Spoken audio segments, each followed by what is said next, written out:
बच्चों, पिछले एपिसोड में आपने अम्ल और क्षार के विषय में पढ़ा। अब हम अम्ल और क्षार की क्रिया के विषय में पढ़ेंगे और जीवन में उसका उदाहरण देखेंगे। अम्ल और क्षार की क्रिया को एक विशेष नाम दिया गया, उदासीनीकरण क्रिया।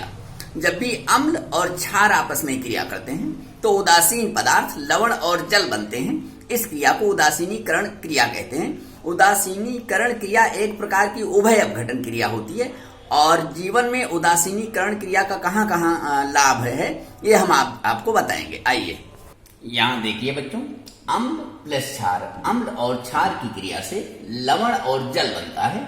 इसी को उदासीनीकरण क्रिया कहते हैं। HCl हमने अम्ल के तौर पे लिया है, क्षार के रूप में KOH लिया है। इसकी क्रिया होती है तो ये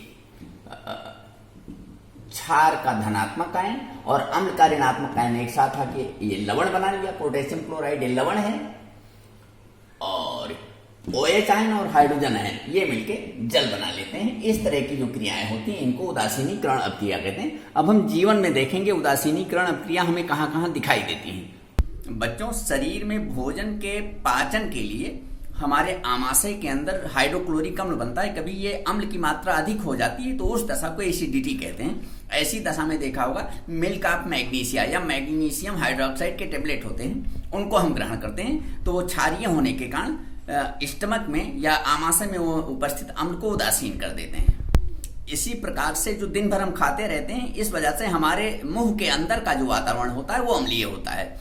जो हमारा टूथपेस्ट होता है वो क्षारीय, थोड़ा हल्का क्षारीय होता है। तो जब हम ब्रश करते हैं टूथपेस्ट का इस्तेमाल करके तो वो क्षारीय होने के कारण मुंह के अंदर के अम्लीय दशा को समाप्त कर देता है। ये भी उदासीनीकरण क्रिया है।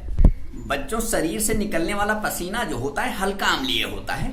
तो इस अम्लीयता को समाप्त करने के लिए हमारा जो साबुन होता है वो हल्का क्षारीय होता है। तो जब साबुन से हम नहाते हैं तो पसीने की अम्लीयता समाप्त हो जाती है। ये भी उदासीनीकरण ही होता है। बच्चों, मिट्टी की जांच सुनी होगी। खेत के मिट्टी की जांच करने पर अगर मिट्टी अम्लीय निकलती है तो इसके लिए जो विशेषज्ञ होते हैं वो मिट्टी में चूना मिलाने की बात करते हैं। चूना क्षारीय होता है तो वो भूमि की अम्लीयता को, मिट्टी की अम्लीयता को समाप्त कर देता है।